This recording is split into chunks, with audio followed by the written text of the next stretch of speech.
आप सभी का स्वागत है हमारे YouTube चैनल शिव शक्ति धारा पर। ओम नमः शिवाय। आज की कथा अपरा एकादशी की व्रत कथा। यह एकादशी 13 मई को मनाई जा रही है।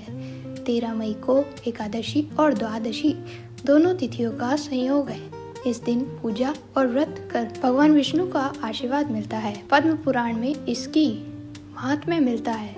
इसकी कथा में सिर्फ महीध्वज से जुड़ी है, जिन्हें इस एकादशी का व्रत करने से प्रेत योनि से मुक्ति मिली थी। अपरा एकादशी व्रत कथा।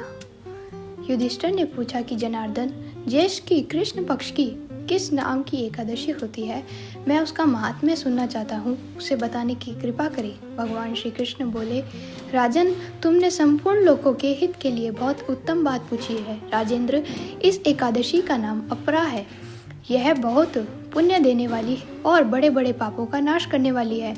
ब्रह्म हत्या से दबा हुआ, गोत्र की हत्या करने वाला, गर्भस्थ बालक को मारने वाला परम निंदक पुरुष भी अपरा एकादशी के व्रत से निश्चय ही पाप रहित हो जाता है। जो झूठी गवाही देता है, माप तोल में धोखा देता है, बिना जाने ही नक्षत्रों की गणना करता है और कूटनीति से आयुर्वेद का ज्ञाता बनकर वैद्य का काम करता है, ये सब नरक में निवास करने वाले प्राणी हैं। परंतु अपरा एकादशी के सेवन से ये सभी पाप रहित हो जाते हैं।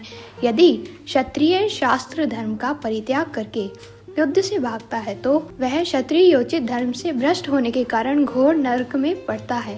जो दृश्य विद्या प्राप्त करके स्वयं ही गुरु की निंदा करता है, वह भी महापातक से युक्त होकर भयंकर नरक में गिरता है। किंतु अपरा एकादशी के सेवन से ऐसे मनुष्य भी सद्गति को प्राप्त होते हैं। माघ में जब सूर्य मकर राशि पर स्थित हो, उस समय प्रयाग में स्नान करने वाला मनुष्य को जो पुण्य मिलता है, काशी में शिवरात्रि का व्रत करने से जो पुण्य प्राप्त होता है, गया में पिंडदान करने से पितरों को तृप्ति प्रदान करने वाला पुरुष जिस पुण्य का भागी होता है, बृहस्पति के सिंह पर स्थित होने पर गोदावरी में स्नान करने वाला मानव जिस फल को प्राप्त करता है, बद्री का आश्रम की यात्रा का समय भगवान केदार के दर्शन से तथा बद्री तीर्थ के सेवन से जो पुण्य फल उपलब्ध होता है, और सूर्य ग्रहण के समय कुरुक्षेत्र में दक्षिणा सहित यज्ञ करके हाथी, घोड़ा और सुवर्ण दान करने से जिस फल की प्राप्ति होती है, अपरा एकादशी के सेवन से भी मनुष्य को वैसे ही फल की प्राप्ति होती है।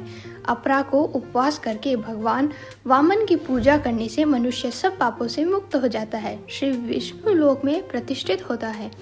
इसके पढ़ने और सुनने से सहस्त्र गोदान का फल मिलता है। व्यास जी कहते हैं कि दोनों ही पक्षों में एकादशी को भोजन न करें। द्वादशी को स्नान आदि से पवित्र हो, फूलों से भगवान केशव की पूजा करके नित्य कर्म समाप्त होने के पश्चात पहले ब्राह्मण को भोजन करें, अंत में स्वयं भोजन करें। अब राजा महीध्वज को मिली प्रेत योनि से मुक्ति। ज्योतिषाचार्य विमल जैन ने बताया कि प्राचीन काल में राजा महीध्वज थे। वह धर्मात्मा थे। उनका छोटा भाई वर्जध्वज क्रूर और अधर्मी था। वह उनसे द्वेष भाव रखता था। उसने उसकी हत्या कर शरीर पीपल के पेड़ के नीचे दबा दिया। अकाल मृत्यु से राजा महीध्वज प्रेत आत्मा हो गए। पीपल के पेड़ पर उनका वास था। प्रेत आत्मा के रूप में उन्होंने लोगों को सताना शुरू कर दिया। एक दिन धौम्य ऋषि ने उन्हें देखा, तपोबल से उनका अतीत जान लिया। उन्होंने उनकी प्रेत आत्मा पेड़ से नीचे उतारी, परलोक विद्या का उपदेश दिया। उन्हें प्रेत योनि से मुक्ति दिलाने के लिए उन्होंने अपरा एकादशी का व्रत किया।